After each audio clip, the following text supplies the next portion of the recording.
I'll be on my best behavior. No, be yourself.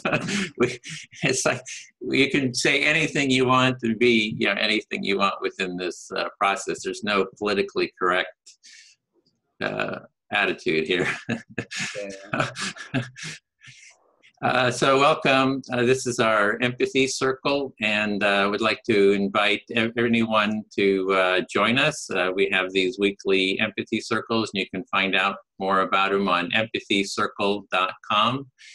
And in this process, we have a topic that we're talking about. We use empathic listening with each other, and in this process, we have the topic of I had just changed the topic to how do we solve racism to an empathic dialogue on race.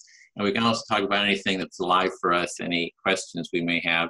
So in this process, one person will speak and they'll select who they speak to, and that person will reflect back their understanding of what the person has said to the satisfaction of the speaker. And so a few tips is when you're speaking, pause periodically to let the listener reflect back what they're hearing you say. And you can say anything that you want. You're free, totally free to talk about whatever is alive for you. You can talk on the topic, or like I said, anything that you have questions about or anything you want to talk about. And then once you feel, we're going to have 5-minute rounds to begin with. Maybe we'll make it longer. And then you can talk until you feel like you're heard, or till the 5 minutes is up. And then it's the listener's turn to become the speaker. They select who they're going to speak to, and that person reflects back. And we just keep going around like that for the time allotted. So I think I don't know if you've seen, Carolina knows we've done this. Have you watched it online, Eric, or? No. Okay. Oh, I read some of the articles, but I haven't watched the videos. I saw I read pull quotes and that sort of thing. Okay. So hi, Spencer. Hey, Bill. So just did an introduction. Bill knows how we do this process. Spencer, I just explained how to do empathic listening. One person will speak, and they select who they're going to speak to. That person reflects back their understanding of what the speaker has said to the satisfaction of the speaker. And we're going to have 5-minute rounds to begin with. Have you seen it online? Just wondered if you'd read how we do the empathic listening, Spencer. You're muted. Yeah, I did one 5-6 weeks ago. Oh, okay. But haven't been able to since. Okay, great. So you know the process. So we can start. The topic is an empathic dialogue on race. So anything about race or anything that's alive for you. And I'm going to close the group.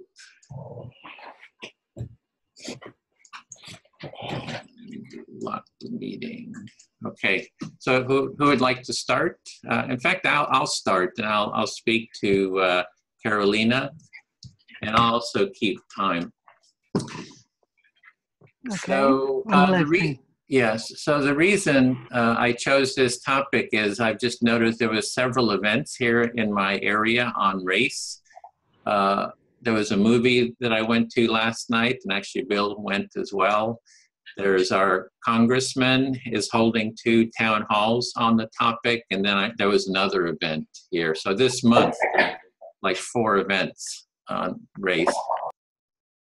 So what I'm hearing, you choose this topic for today's meeting because there are several events in close area you live in, and those topics are referring to regarding race or racism, and you watch a movie, is it correct? There was a movie last night on yeah, you watched the supremacy. movie. Mm-hmm. Yeah, and there is also if I understand you correctly, a meeting with a congresswoman or congressman.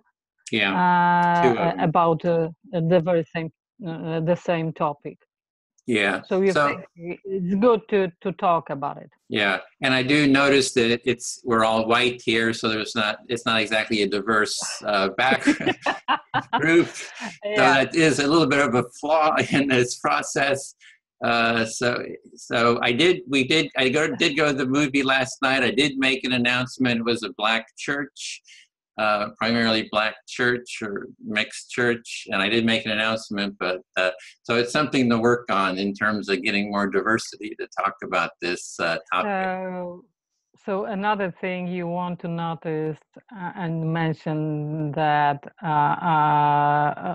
well, all the participants of our today's call are so to speak, white skin, and I don't know. I'm sorry if it's politically incorrect or something. You know, I don't speak English very well, so I might do mistakes. I hope I will not do that. I felt like I was heard. I felt I was heard and understood. But you meant that in our meetings, we need more diversity, and especially in such a topic like racism and discrimination about race. Yeah. So I thought I would just get the topic started. Maybe we can do one a month or something like that, and then hopefully, just get the ball rolling, and then, make it get the group to be more diverse in the future. So kind of by outreach, like at these events that I mentioned, I do want to go there, hand out flyers and invite people to this dialogue. So your intention is to organize such meetings at least once monthly, and you want to attend to all those events you mentioned, and you want to take with you some flyers and to invite people to participate in our empathy dialogues to make it more richer. And our congressman in this district is white, but at the first town hall he's going to have the chair of the Black Caucus in the town hall with him. So it's another Congress member who's Black and chair of the Black Caucus. So it should be quite a diverse. With this, I might have some problems because I don't remember the meaning of caucus. And but as I understand you, the congressman you mentioned is white, but he wants to somehow work for Black people and to give them opportunity to participate in some kind of municipal council or something like that. It's national congressman, and it will be with the Black congresswoman. They're doing it together. Okay, so he cooperates with national congresswoman who is Black, and they want to give more space to Black people to participate in any form of counseling or making decision politically. Yeah, so that's my 5 minutes, so I feel heard. Thank you. Thank you. I'm sorry, I don't know all the terms. Sure, that's fine. Specific for American politics, so it might be difficult sometimes for me. Even I try to learn a little bit about American politics. You can share that. Select who you want to speak to, and they will reflect that back. Okay. Can I choose a Bill? He always expressed so well my thoughts. You are muted, Bill. Yeah. You make my thoughts better. Thank you.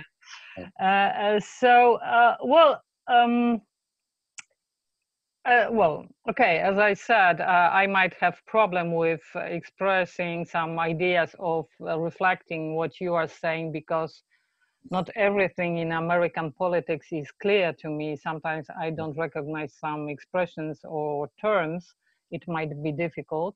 Even I try to learn more about geopolitics. So are you saying that you're trying to kind of negotiate the vocabulary and the nuances of American politics? It's difficult, but you're making, you're trying to learn more as you go along. I learned about Caucus, but I've forgotten what was that. I have to check it. What is strange to me, I was born and raised and grown up in a country where society is highly monolithic. It's Poland, Central Europe. After World War II, my society became, almost 100% Polish nationals, all white, almost all Catholics. So there is no any diversity. Jews were exterminated during the World War II. They were about 8% of our society before the World War II. Other minorities like Ukrainians, Belarusians, Lithuanians, Germans were either relocated, like Germans, or some ethnic groups connected to Ukrainians, or simply our borders changed. So we have quite monolithic society now. And I didn't have much opportunity to see the problems regarding different ethnicity, different religion, different race. We don't have it. I remember 30 years ago seeing a black person on the street. It was something that I was curious. It was something amazing. I never saw such person on the street, It was something absolutely strange to me. And that's the society I spent, most of my life. So I don't have experience with different races or different ethnicity that may create a regular racism. Okay. So you're describing the history of Poland post-World War II, that you live in a white, mostly Catholic, monolithic society, and that you didn't have racial tensions as such. And so you did note that the extermination of the Jews and the relocation of other ethnic groups and national groups after World War II did occur. But in your experience, basically you weren't exposed to racial tensions as we understand them here in the United States. That's for sure. But the problem is that we actually have kind of, how to call it? It's kind of virtual. It's supremacism. Well, racism is a form of supremacism, and we have kind of supremacists and racism to non-existing in our country ethnic or groups. We have enormous level of anti-Semitism and anti-Muslim tensions. The problem is there is no Muslims in Poland, and there is no Jews, almost Jews in Poland. So this is kind of racism that grows in kind of mythology, national mythology, or in some groups in my country. Okay. Mostly radical nationalist. That's how they call themselves, radical nationalist, or radical nationalists. Okay. So although you don't have racism as we experience it here or as we identify it, there are radical nationalists There certainly is, a vibrant anti-Semitic community in Poland, as well as an anti-Muslim community, even in the absence of either Jews or Muslims. Yeah. And so, you sort of see that dysfunction, you see that angst, and racial hatred come out of almost an immaculate conception. Yeah. I fulfill it. I feel fulfilled. Thank Okay, you. that was good. Sure. Thanks. Okay. Okay, Eric.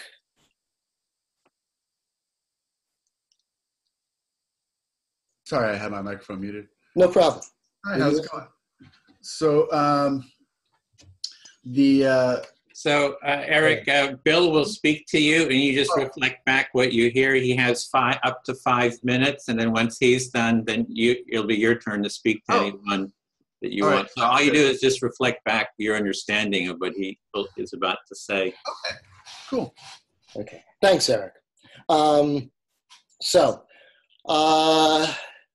we saw a really good film last night. It's called The Long Shadow, about slavery.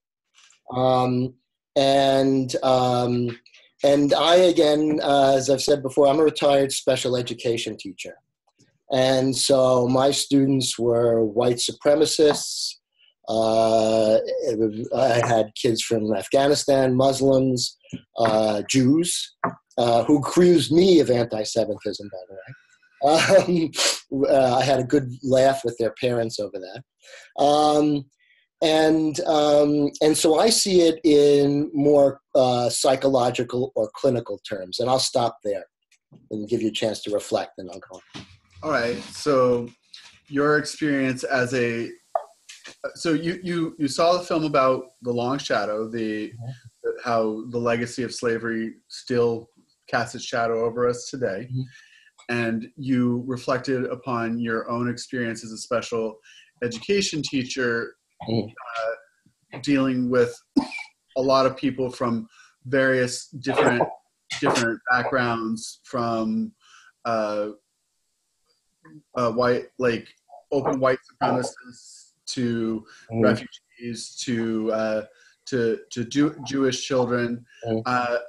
I sort of heard an implication, and if this is going too far to say what I heard implied, was that it was people from many walks of different disadvantaged backgrounds, and that the Jewish kids accused you of anti-Semitism, and you and their parents found that to be rather funny, and that this experience of the sort of clinical job of a special education teacher informs the lens through which you view the issue. Right. And I think thanks, Eric. That was excellent. And I think that's the way to looking at it, and it presents the problem in a way that it can be solved. Because in the Bay Area, I worked all over the Bay Area.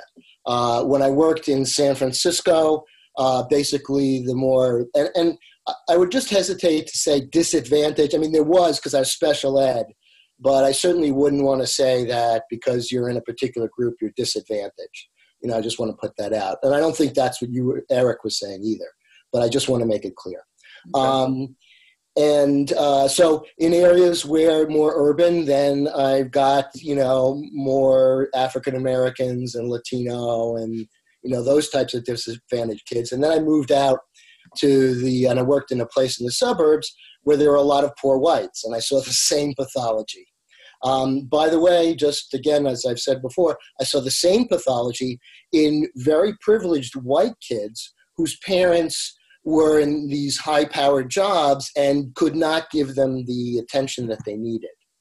I'll stop there. Okay. So, you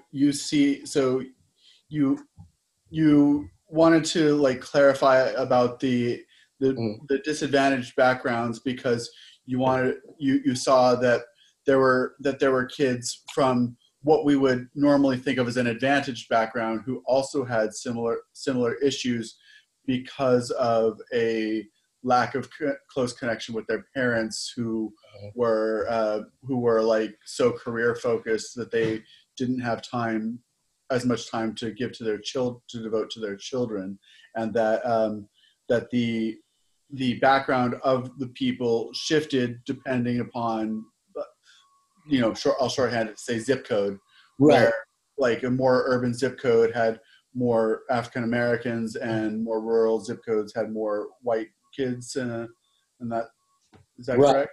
Mm-hmm. And that, to me, puts the lie to racism. We all are mixed bags, and we have strengths and weaknesses. And as I saw my job, it was almost to be like an emotional sculptor. The picking up the chair and throwing at people, no, we're cutting that out. But the same kid might have a tremendous talented math or oratory or something like that. And that we had to reinforce and let that grow. Mm. Okay, so your job, you felt, was to put a curb on the worst behavior while trying to nurture their access to their innate genius, I guess. That's fine. I like that. In fact, I like innate genius better than what I said. Thank you. I feel fully heard. Thank you. Okay, sure. Thank you for sharing. So now you can select whoever you want to speak to. Maybe Spencer, who hasn't, spoken yet. I'll speak to Spencer, since I haven't spoken to him yet. Hi, Spencer. Okay. Hi. So my experience with this is, I grew up in New Mexico, and New Mexico is very, very segregated, but I did not realize it until I was an adult, long after I left, because my experience growing up in New Mexico was like, I had lots of friends who were of Hispanic descent from New Mexico, friends whose parents had just come from Mexico, and they were the first generation Mexican children. But then in recent times, my sister started dating a man who is from a very old New Mexican family that can trace their heritage back, and even still has the land grant given to them by the Spanish colonial government from like hundreds of years ago. That all that land is still in their family, and he took me around in Albuquerque to like places that my parents never took me, places where like just the act of walking in as a white person made me a novelty. And this is in my hometown in Albuquerque, New Mexico. And not like, not like anybody was upset that I was there, just like, kind of that look of like, why is this gringo walking in here? That's so strange. They never come here, kind of thing. And you may want to pause a bit to give Spencer a chance to reflect. Okay, sure. Spencer. Okay, so I'm hearing that you grew up in New Mexico, and in your younger life, you weren't aware of how segregated the society is there. But through more recent experience with your sister's boyfriend's father, I believe. Sister's boyfriend. Oh, him directly? Okay. He's kind of shown you around some different areas of Albuquerque, and you've been awakened to some of the segregation that you weren't aware of in the past? That's correct. Okay. Yes. And so in moving to New York, in New York,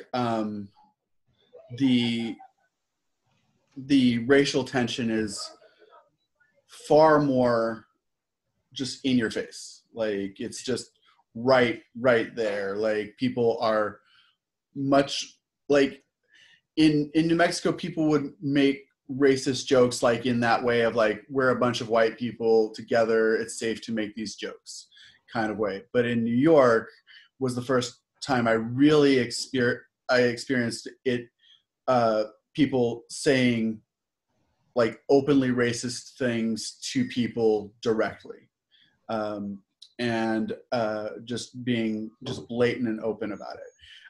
And it's like less it's less like accepted in New York, much more likely to cause a conflict. But in my experience in New York, I found myself interested in the experience of other cultures and communities that I never experienced. So I had like I developed a number of friendships with African American Black people in New York, and found myself the only white person in the room of these people who were like civil rights era OGs in Brooklyn, who were the people organizing that stuff, the people who built the school to encourage like my friends were like came out of this one school that was like a Pan-African movement school where they trained them to be super elite, and all of them are like, they're all like just educated on a level that like makes me feel slightly uneducated, and just like being introduced to this world and hearing these stories, and like being like the story where they're talking to each other and I'm like a fly on the wall as the only white person listening to this. I was able to hear stories in a way that I never would have if I wasn't that extreme minority in that situation. Okay, so you moved to New York, and it sounds like you experienced some culture shock, so to speak, with the different racial groups and some of the openness of racial tension, conflict, or like direct racial insults, and later got involved with some groups of people who were linked to like an elite educational academy, going back to civil rights activists. And so you've been exposed to like a highly educated and different perspective from these African American groups who are able to carry on very intellectual conversation, it sounds like. Well, it was 5 minutes, so it's just time. Okay, one clarification on that one is just that by being the only white person in the room, and they were having conversations with each other, and I was just an observer. I heard a perspective that I wouldn't have been exposed to otherwise, is what I'm saying. And because they were educated, they were very erudite and explained it on just a very deep level. So right. So specifically, you being the only white person there, mm-hmm. Was important to how your perspective was in witnessing these conversations. Right. I heard a different type of conversation as a result. Okay. Thank you for listening. Okay. I'll just go right around to Edwin. Okay.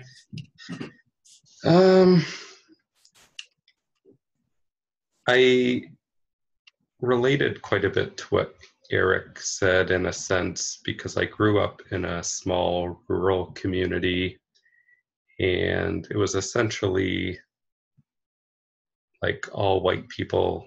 There might be like one family of like blacks in the school that I went to. So it was like a lack of exposure growing up for me. Okay, so you're really identifying with Eric that the community where you lived, it was not very diverse. Might be one black family, and so it was just not a very diverse community. Right. Another thing is growing up in Canada, there's like a sense of you could call it like a national pride or something. Like there would be commercials, for example, on TV, like daily about significant historical things, and like a few of them would be centered around like the Underground Railroad coming up to Canada and stuff like that. So I think from an early age, it was presented that even though we weren't exposed to different groups directly in our community, that like it was just apparent that specifically Blacks, I'll say that much, would be like treated as equal human beings. Okay, so there was a cultural message that of equality, or that Blacks would be treated equal. So the general culture, even though there wasn't a lot of diversity where you were, there was still kind of that general message of equality or acceptance. Right. Yeah, and then I also moved to a big city. I moved to Toronto, and then going to university, like it seemed like white people were probably not the majority, at least not like a minority, but less than 50% for sure of the demographics at the school and like the surrounding area. So it was like a bit of a culture shock for me. But in general, there wasn't a lot of tension noticeable, but there was a noticeable like grouping off, like within the school, like Asians would socialize with Asians predominantly, and like Muslims with Muslims, and so on and so forth. So I noticed, I noticed that type of grouping off, but it wasn't like hostile or anything, but it did kind of, I think, have an effect on my view of like how diversity functions, or like where we're at in the process of putting diversity into action in society. Okay, so the school that the university that you went to was diverse, and you did notice that even though those different races, they tended to congregate with each other, and you're just sort of noticing that trend that Asians would be with Asians, I guess, Blacks with Blacks, whites with whites, and it wasn't like hostility between the groups, but they did tend to kind of congregate with each other. Right, and it's just, I think that had an impact on shaping my view of race relations and like diversity, or the progression of diversity in society. Okay, so it's kind of like just seeing how the groups congregate kind of affected how you see the whole issue of diversity and race relations, being that there's sort of this trend for people to maybe congregate with each other. Right. Yeah, there's not much really alive in me beyond that. Okay, that was 5 minutes too. Thank you. Good timing. I'll mix it up a bit to Eric. Hi. Hi. So with the whole topic of racism, I try to look at like what's underneath it, and it seems to me that sort of the principle underneath racism is judgment. It's just how we judge people, and so there's a deeper issue that I guess I'd kind of like to look at. If you want to reflect that. You want to look at what the deeper issue of judgment around racism is. Yeah, but that racism is judgment. So you can have, sexism as a form of judging, that if you're male, female, or whatever, that you're more worthy of being heard and seen and acknowledged. And with racism, that if I'm superior than you, there's sort of a judgment. And I don't know, there's all kinds of different judgments. It's how do you look, if you're attractive, ageism, if you're a certain age. I mean, there's just so many different forms of judgment, and it seems that racism at its core is just another form of judgment. Yeah. So racism is a form of judgment, along with many other forms of judgment. Yeah, and judgment is always seen as a block to empathy. That when we empathize, we're just hearing the person, what their experience is, and trying to get to the truth of their own, visceral, lived life experience. And that's what empathy is about: is hearing that, being sensitive to it, being present to that. And the judgment is like this block. It's this mental block that kind of shuts down that connection. So it seems to me there's this relation between empathy and judgment, and that the judgment is shutting down empathy. And I'm interested in building a culture of empathy, which is a way of just getting past all those judgments, and which in a sense I see as the solution to racism is like having a conscious vision and working towards empathic connection. So you see empathy as a attempt to move beyond judgment to a more a deeper interpersonal connection. Yeah, it's a bit like what I think Bill was saying too. It's more the seeing people as individuals, their individual experience, and so having that approach versus what sometimes gets created as these big concepts, and you get kind of thrown into it, identities, and you get thrown into it, which I don't see as very effective. So anyway, for me, it's like having that vision, or wanting to see the humanity of everyone, and empathizing with everyone, and also it becoming an empathic relationship. So there's a vision there, and what I'm seeing is there's all this anti-racism, anti-sexism. It's kind of like saying anti-judgment. What is the role of anti-judgment? It's like, is it kind of judging? It's like, so it's kind of like it's like a never-ending hell. It's just like instead of judging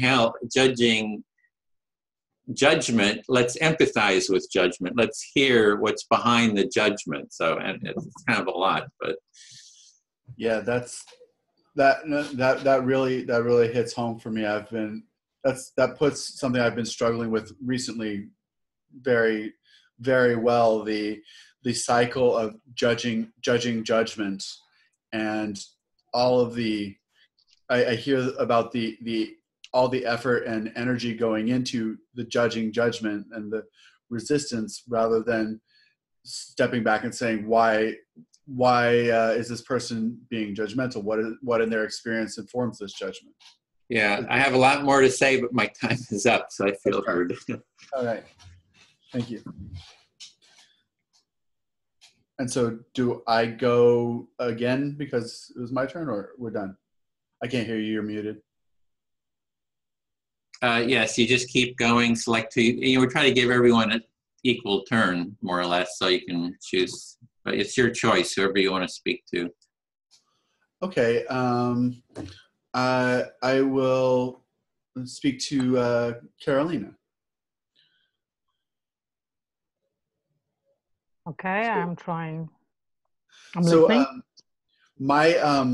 My mother's parents, my grandmother's family was from Lithuania, and my grandfather's family was from Poland, and their families came over and they met in New Jersey, and as you probably know, around the turn of the 20th century, there was a mass migration from Poland, and at the time, in around 1900 to 1910, Polish, Irish, and Italians came over, and they were they were victims of racism to a very high degree at the time. Let me reflect, and it will be easier for me to reflect a short part Sure. of what you're saying.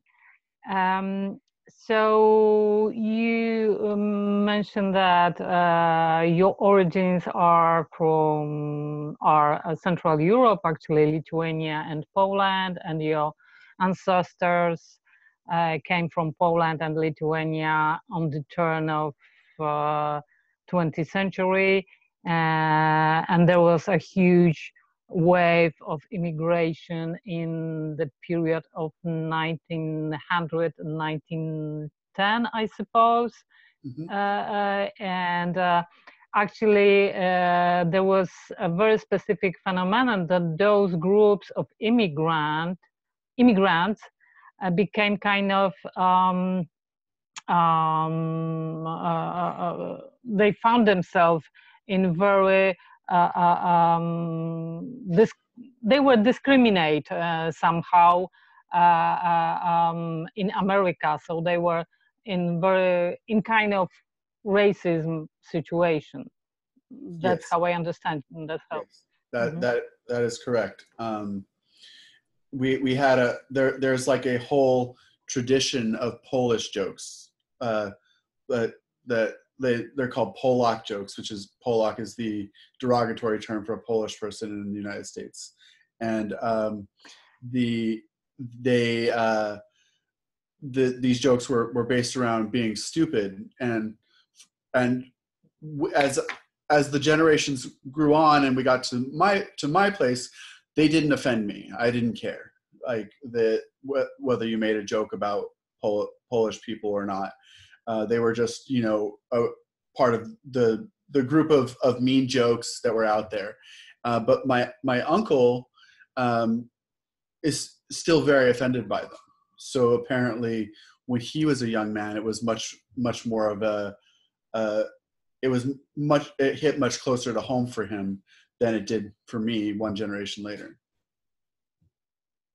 So what I'm hearing you saying that in this discrimination cultural attitude, there is, for example, the phenomenon of so-called Polish jokes, and mostly they are about kind of imaginated stupidity of Polish people, Mm-hmm. and you don't feel so much offended by those jokes, but the generation earlier, for example, your uncle, felt very, very much offended, and he couldn't stand that. It was a problem, huge problem for him, as I understand.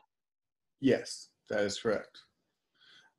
So one of the things that's interesting, and one of the things that is related to the larger racism thing, is that immigrants from Europe had the opportunity to become white. So one of the things that Black people have been deprived of is this opportunity. They saw all these immigrants that came after them who were accepted into the mix of American white society. So today, Irish people are just white people. Polish people are just white people. Unless they are recent immigrants and still have their accents or whatever, then they're immigrants. But the descendants are just part of the generalized group of white people who don't face that kind of discrimination anymore in my generation, when they've been here for a few generations. And that's one of the things that I hear from Black people, African Americans, is that they have been deprived again and again and again from just entering into the normal American society and being treated as equal citizens in the way that immigrants who were discriminated against are not anymore. Go ahead. Let's stop there because I might be lost. Okay. So you saying that you kind of, what I'm hearing you saying that Polish people and other immigrants for Europe, or specifically Eastern Europe, had the chance to kind of melt into society and become just white people. So they were kind of accepted as a part of society, and in few generations, this discrimination kind of solved in society, disappear. While Black people don't have this opportunity to kind of, let's say, soak into society and become a part of it without this differentiation, as I understand you. Mm-hmm. That's yes, what you mean? That is what I mean. In America, we call that the melting pot. Yes. Melting pot, yeah. Yes. Yes, thank you for listening. I feel heard. Thank you. Okay, I have to choose. Maybe I choose Spencer to change the turn. Okay. Well, thank you for sharing. I want to thank you, Eric, for sharing his kind of personal family history, story. And it's a great thing he mentioned about it, because it was exactly what I wanted to say. So I'm very thankful to Eric to say it and to tell us the story from his own experience. I stopped there. Okay. So you're appreciating Eric's story about his family lineage, and you feel that that captured a lot of what you had wanted to say yourself. And I want to mention the book. Well, it's Polish edition of the book written by Slovakian immigrant, a professor of, I suppose, sociology or anthropology, I don't remember. His name is Michael Nowak. He's American, well, it's Polish edition, so it doesn't matter how this book looked like. The title is The Rise of the Unmeltable Ethnics. And he scientifically describes all the phenomena Eric mentioned. That was very interesting book. I read that many years ago. It's a very old book. He was talking about his own experience, which is what Eric's saying. And for me, it's significant that ethnicity might be a difference of language, religion, some cultural habits, customs might discriminate one group and make it easier to discriminate this group. And especially when you want to cut some opportunities from other people, you put this one group in a discrimination situation, just because it's easy to differentiate, to see the difference. It's easy to hate and to discriminate, to point at this one particular group. Okay, I stopped there. I hope I got the title right, but you felt there was a book that was very impactful on you called The Rise of the Unmeltable Ethnics? Yes, by okay. Michael Nowak. By Michael Nowak. And he described somewhat of a similar story to what Eric had mentioned to you a few minutes ago. And then you wanted to discuss how beyond race, other like customs and practices and things that people could be discriminated against, and how those visible differences can make it easy for them to be singled out or targeted for discrimination. Yeah. Another thing is when you immigrate to a new country, you are in very bad economical situation. So you choose jobs and activities that are minor to the rest of the society. And for example, Polish people were a vast majority of working labor class in Detroit, I suppose, or other cities. And it was kind of ethnic distinction. Well, I'm not sure if it's the right term. Ethnic distinction of the class diversity, kind of. You know, you could recognize, okay, this guy is from labor class, he's Polish, so he probably work in some plant or a factory, and well, working class, labor class is Polish mostly, for example, or Slovakian, or that kind of distinction was easy because of real economical condition. Okay. Right. So because immigrants are moving, for example, to America with less money, they have to take kind of the lower end of labor positions to get work. And oftentimes then that labor pool gets segregated by the ethnicity, and then creates some like stereotypes about like a construction worker must be Italian or Portuguese, or an auto laborer must be a Pole or something like that. Yeah. Right. Yeah. Thank you. I feel heard. Thank you. I'll go to Bill then.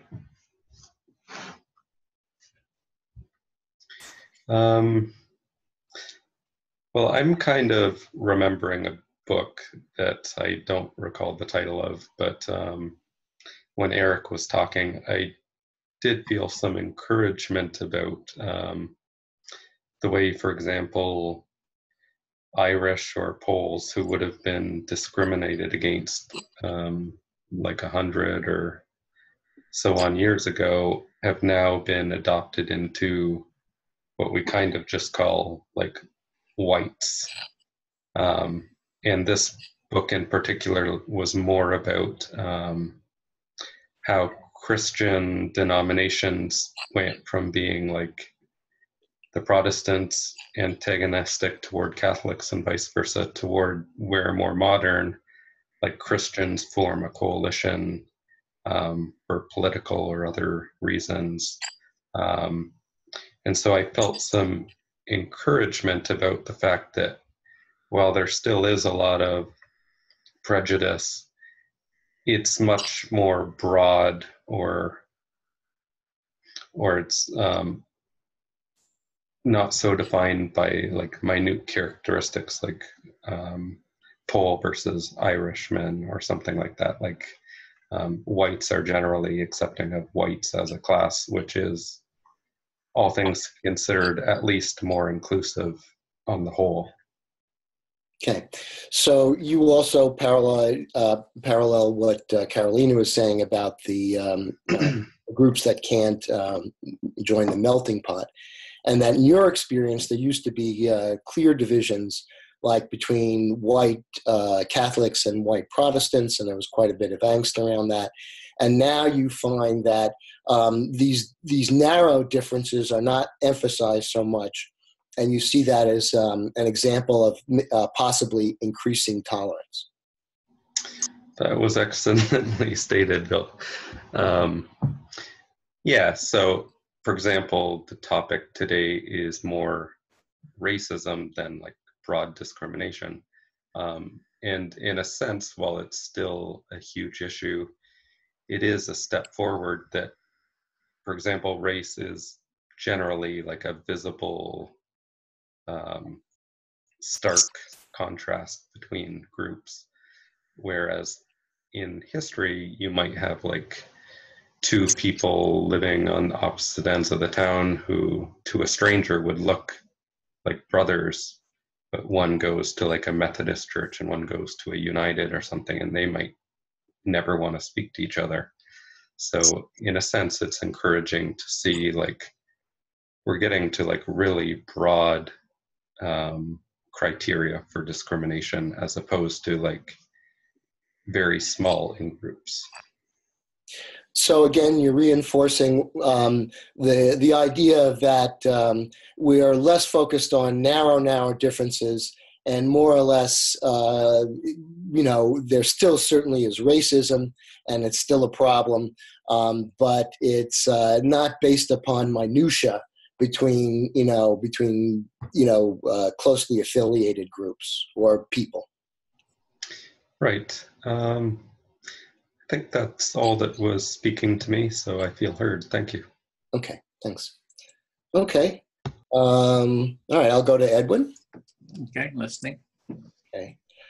So it was very interesting, the movie we saw, and they illustrated a pattern that is very similar that and that was that at the beginning of slavery, there were indentured servants, servitude, and there were both whites and blacks in that.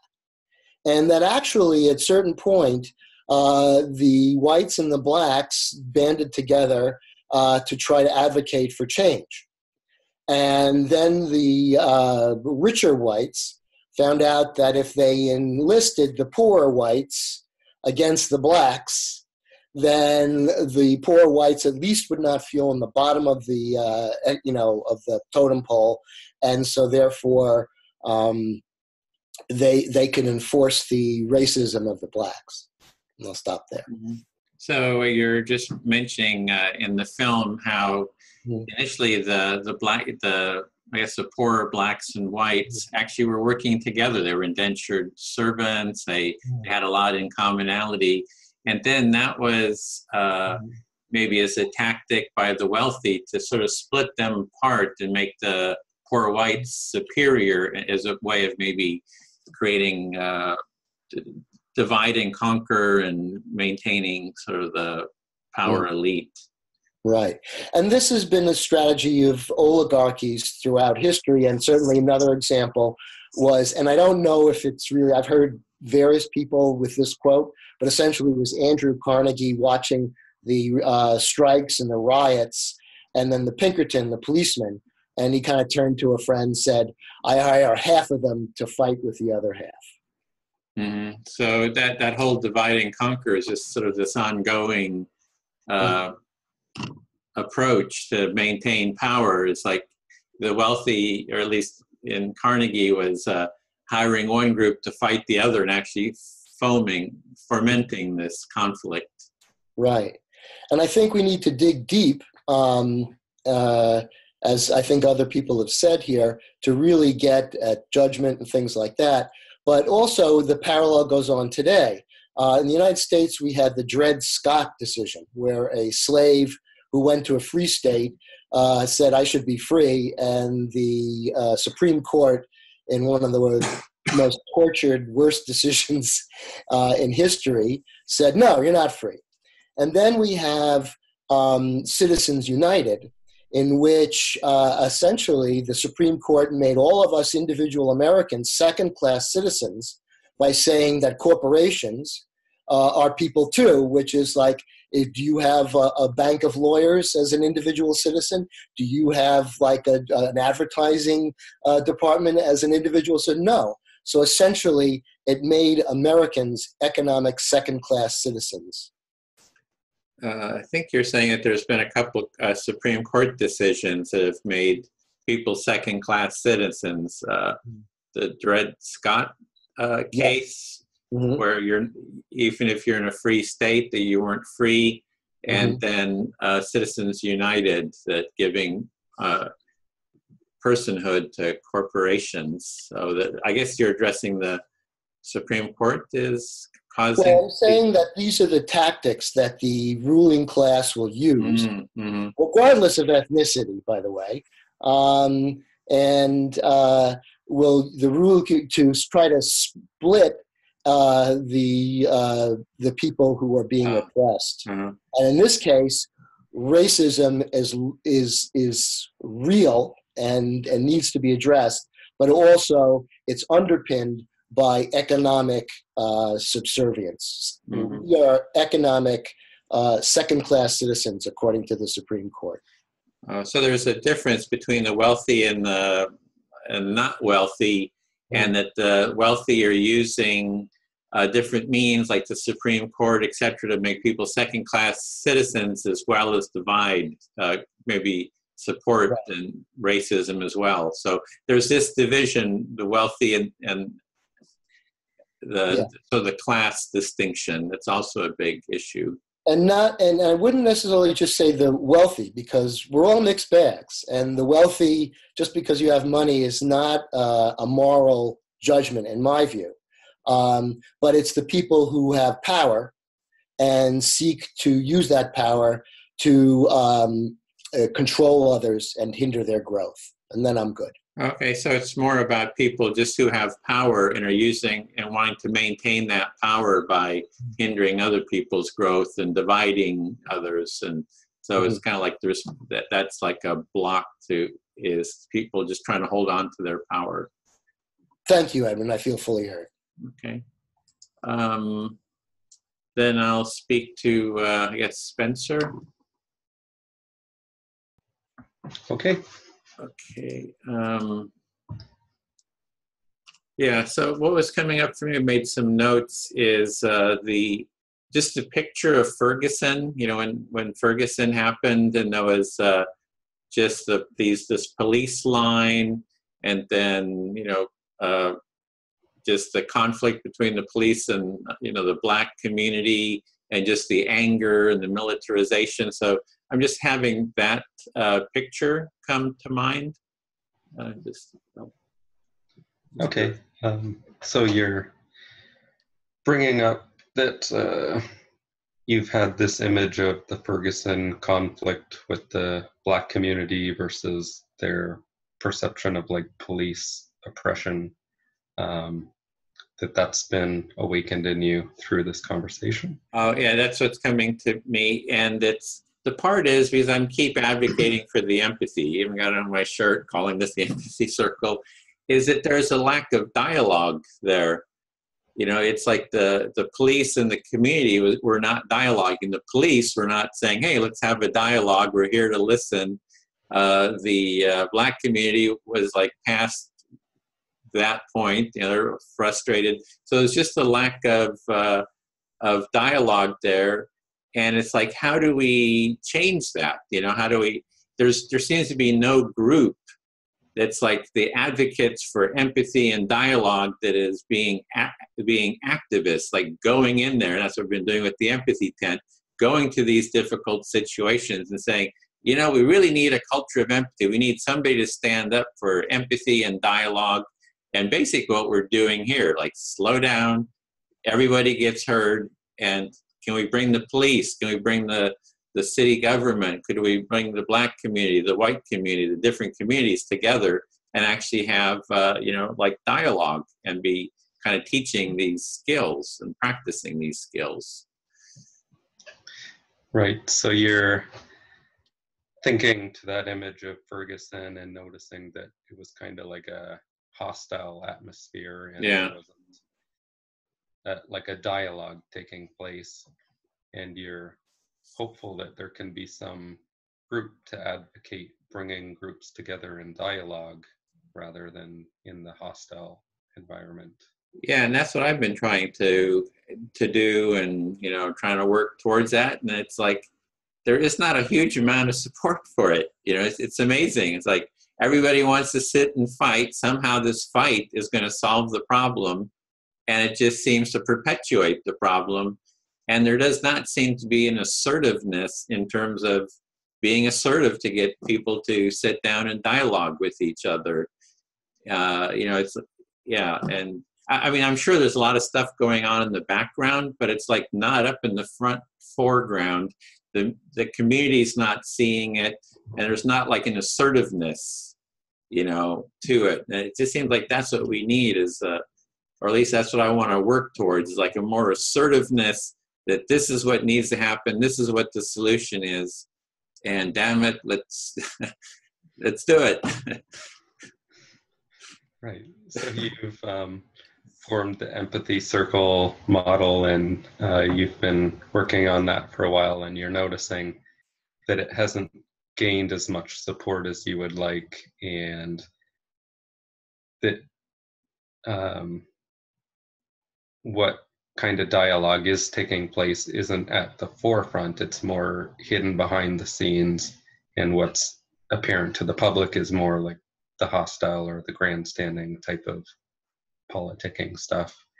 And so you're hopeful for like a more assertive demand for this type of empathy and dialogue to move forward and kind of push these different groups into talking to each other and understanding each other.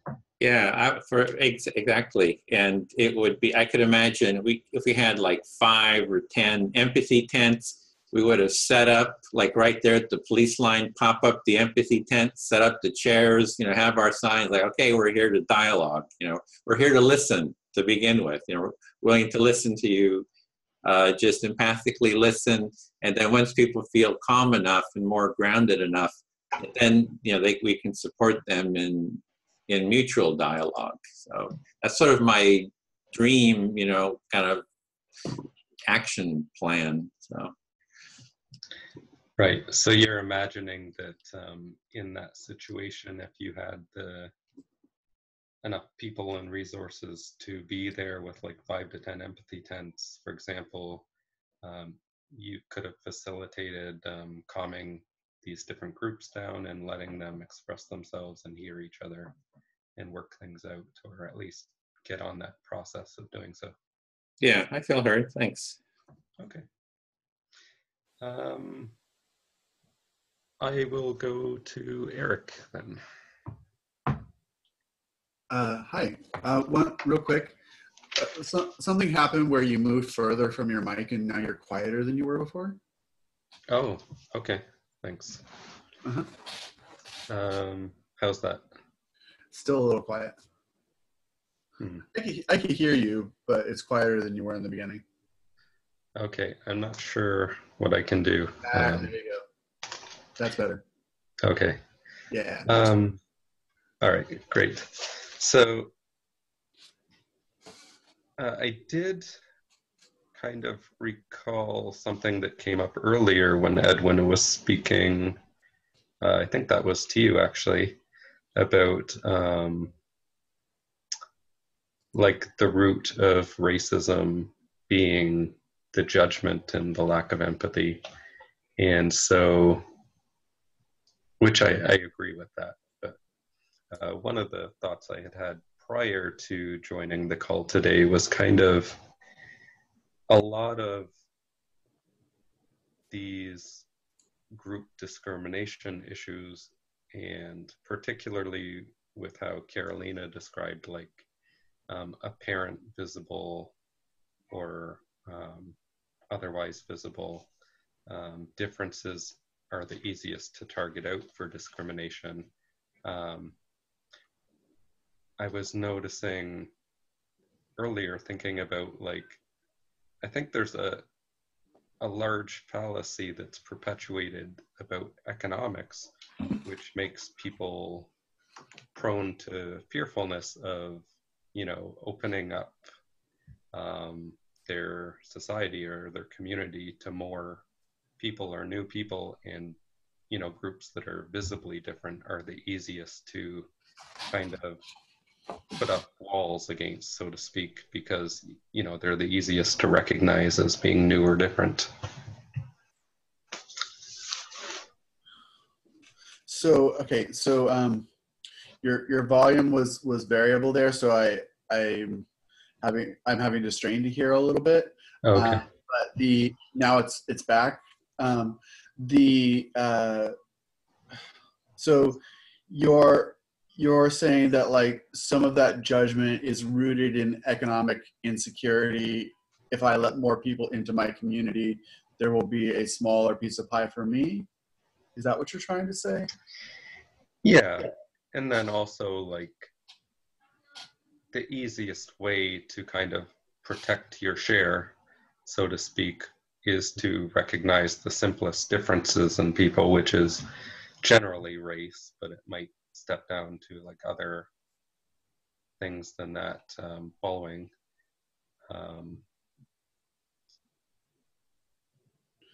Okay. So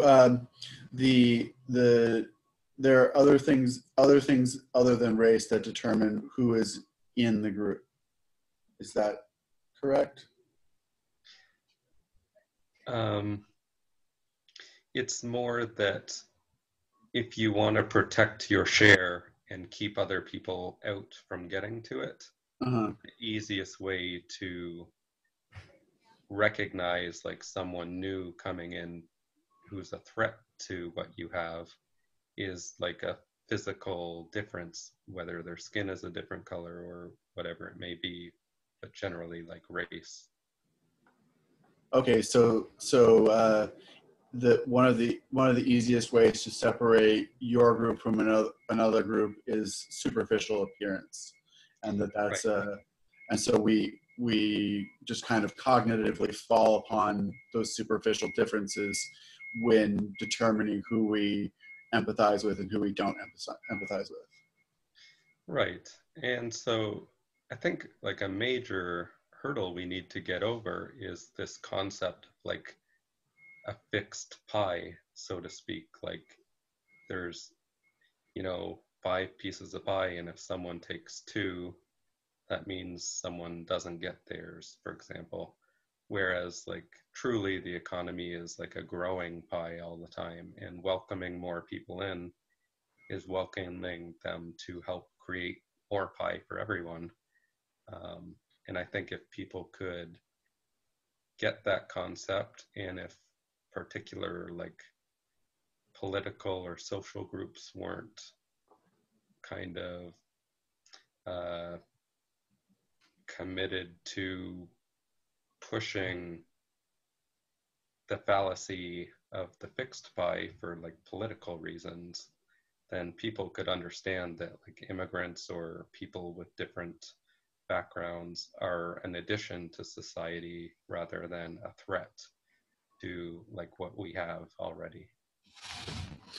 Okay, so if people came to a understanding that in a modern economy, the economy grows with the number of people that you include, so it's not more people, same economy, it's more people, more economy. So right.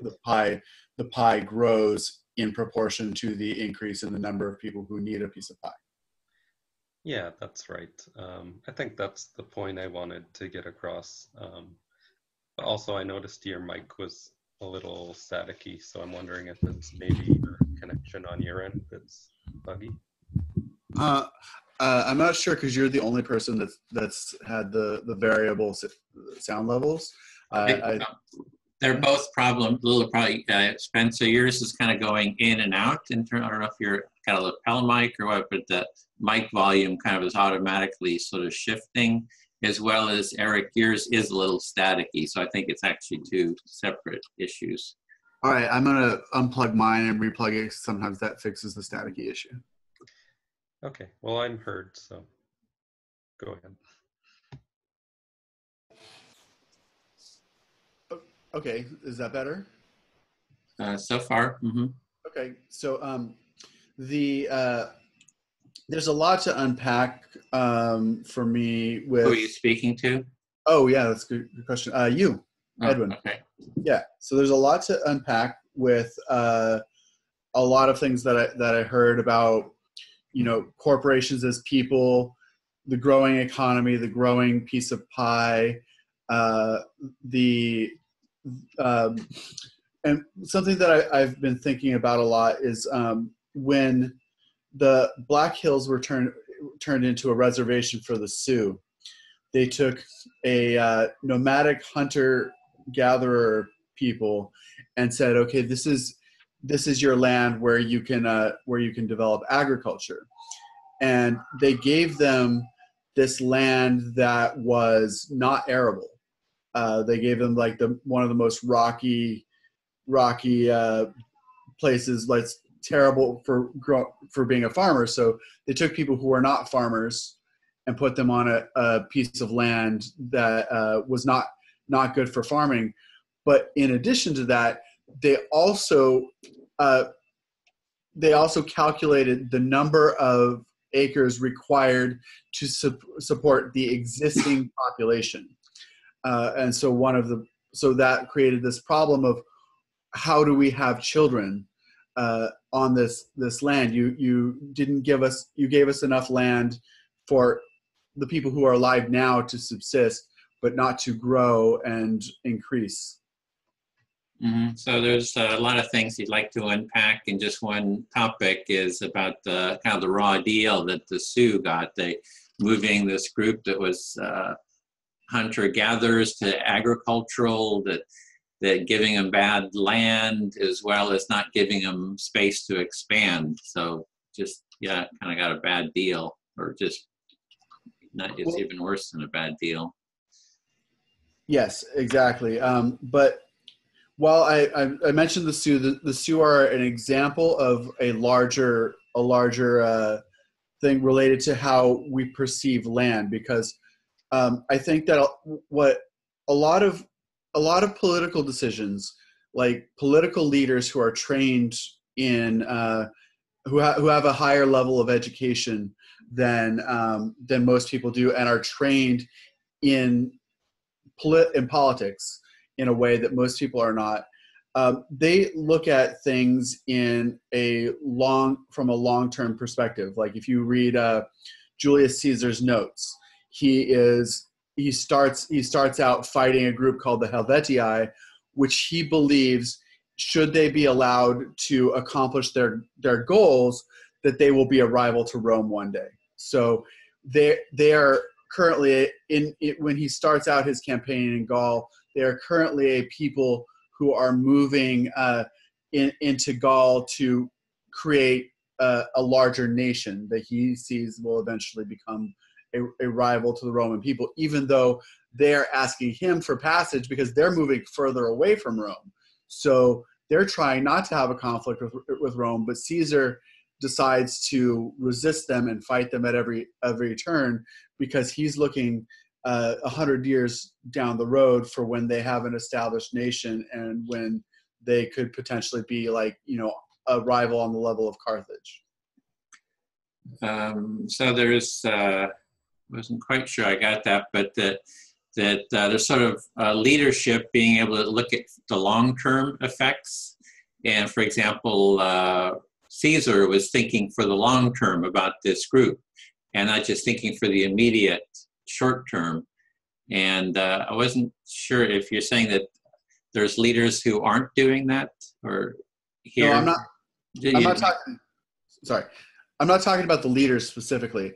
I'm talking about the perception of land use and how that land has to support the future generations, and that this has been one of the thinking that lords throughout history and current politicians and now sociologists and anthropologists and all this are well versed in, but your average person who isn't thinking about the use of large tracts of land on a day-to-day basis doesn't really think about. And this was one of the things that the people who gave who carved out the reservation land for the Sioux, who gave them the map with the borders, they understood, because they were keeping the mass of the land for their progeny.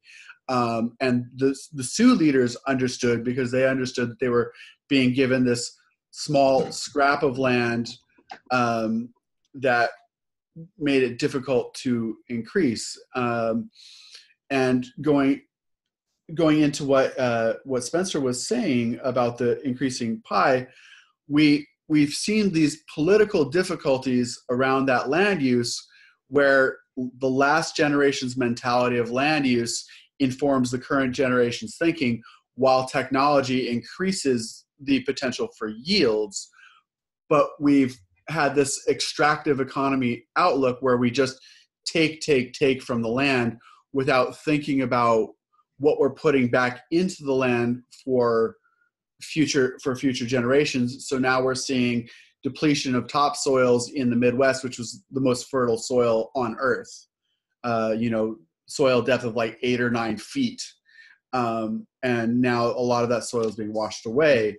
And so the long-term impacts of that also inform like who are our people, because we're thinking about, it's not just me versus the outgroup, it is me, my children and my grandchildren versus the outgroup's children and grandchildren. Okay, that was 5 minutes, so let me reflect that. So there's you're just seeing the importance of understanding land use, and that there's the leadership tends to understand like land use and the effect of it, whereas the average person may not. So there's in terms of the land use that we have, it's been sort of being used, and people aren't really thinking about the future in general. And but some people, the leadership has, for example, they were restricting the land use of the Sioux, and they knew that it would affect future impact and generations. So maybe you're just saying that there's an importance to really understand the land use and kind of the effect of it and the impact for the future too. Right. Whose family does this land support in the long run? Yeah. So who is this going to help in the long run, and thinking in terms of the long run as well? Yes. So, okay. Well, then it's my turn. I'll speak to Carolina. Okay, thank you. Let's see.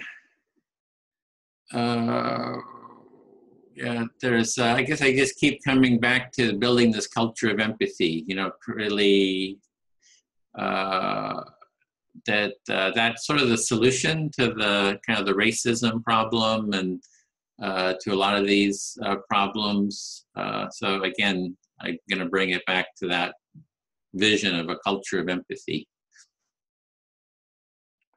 So you want to come back to your concept of culture of empathy as a solution to issues like racism, as I understand you. Yeah, as well as what Eric is saying. So Eric is saying that, the Sioux were kind of restricted.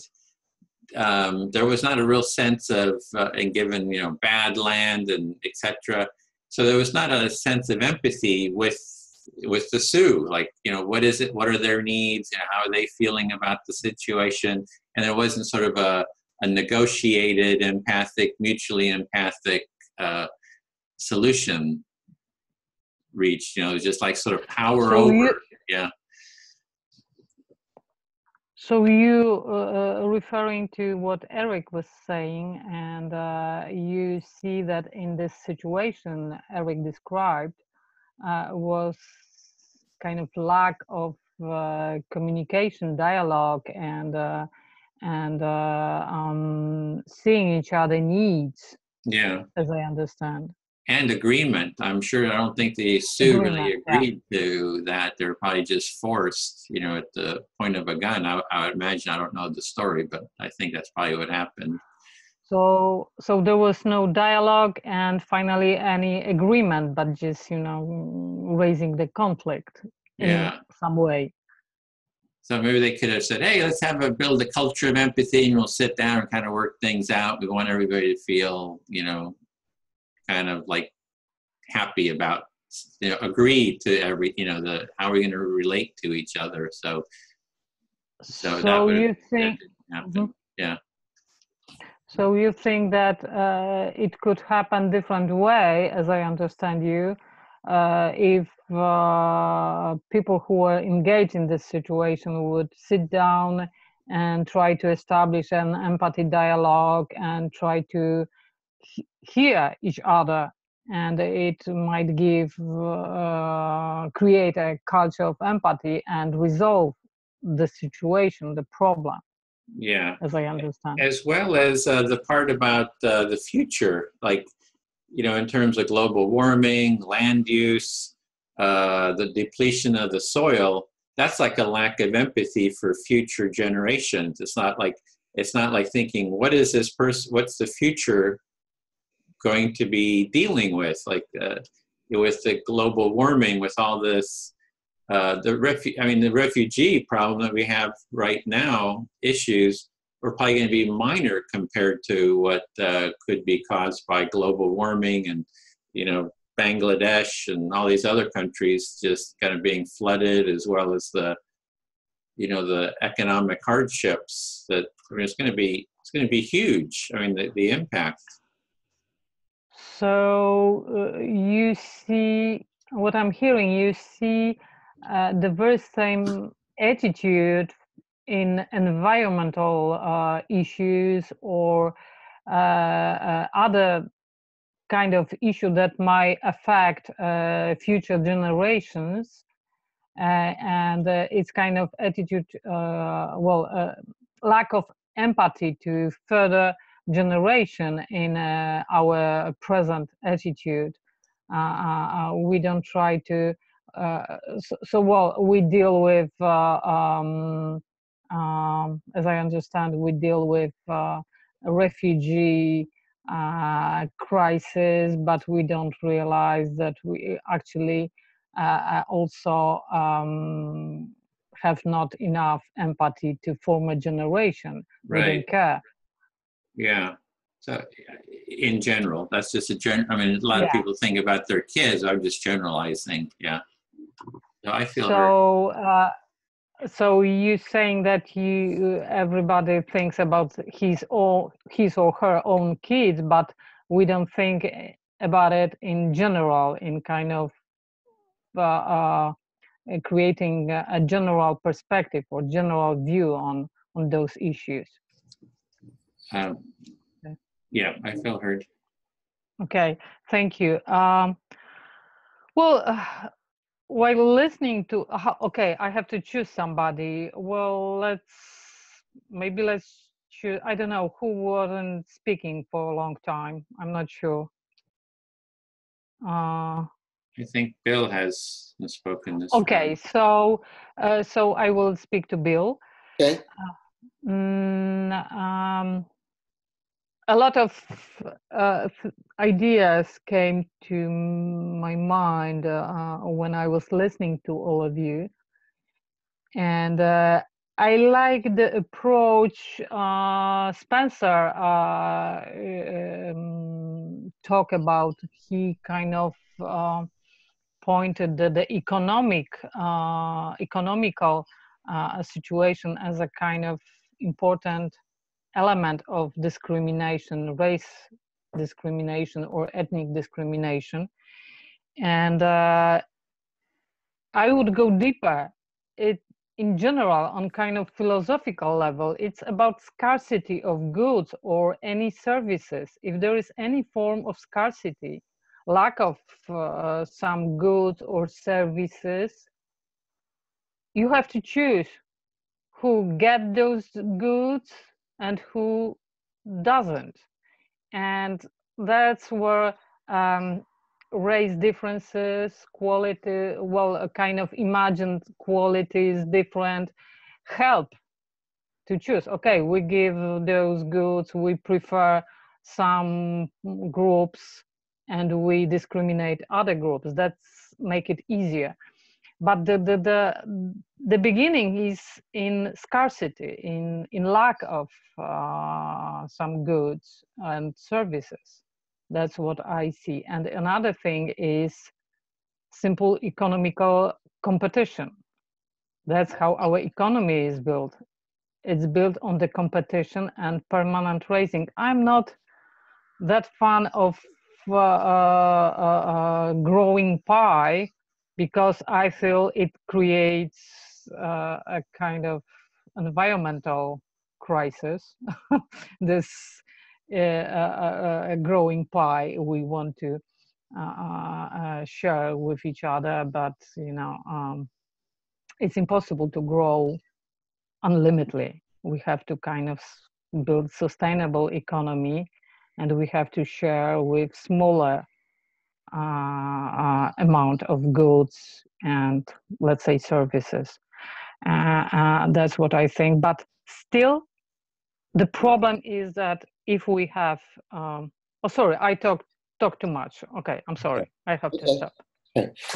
So you were kind of going off of Spencer's idea about the economy and how racism and other isms are expressed through the withholding or the giving of goods and services. You don't believe that there's a necessarily unlimited expanding pie, and that there needs to be some regulation to make some things sustainable. I think that's the gist. I might have missed a few things. Well, I was talking about scarcity and lack of some goods and services, and using those differences. We were talking earlier about it, using the differences between us as a factor of discriminating some people, some groups from getting those goods or services. That's how segregation was created, okay? Mm-hmm. Some goods and some services like education were given to one group of society and were discriminated from, taken from the other groups. Right. So I see what I'm hearing is sort of like a dynamic tension, actually, a bit. In the one way, goods and services were apportioned by whoever the ruling class was based upon various isms, racism or religious-ism or whatever, and given or withheld. On the other hand, so that is an inequality. However, that also doesn't necessarily mean that there's an infinitely expanding economic pie from which people can just then joyously take, that there has to be some mediation. But I do notice a tension between a more equitable distribution of those things and then also, where that zero sum is what we call here, a limited amount of things. Where that ends or goes and how you would then, do that more equitably. Yeah. Another thing, well, let me say a little bit more, one more thing. When I was thinking about racism or supremacism in Poland, we actually have it, a lot of it. We had situation like pogroms here in Poland, mm-hmm. and we have this 1968 issue where a lot of, the remains of Jews minority after World War II were kind of forced to emigrate to Western Europe or Israel, and it was built all on the anti-Semitism. So we have such situation, and the problem is that there is this term of moral panic. It's kind of phenomenon that is created and built in our consciousness, our awareness in society, built by media, built by some political institutions, activists, politicians, and it grows around the things that I'm wrapping up. It grows around the kind of non-existing things, there is a lot of myths about Jews, conspiracy during the Soviet bloc and so on. It's speaking common language bullshit, but that's the mythology Polish people live with. Right.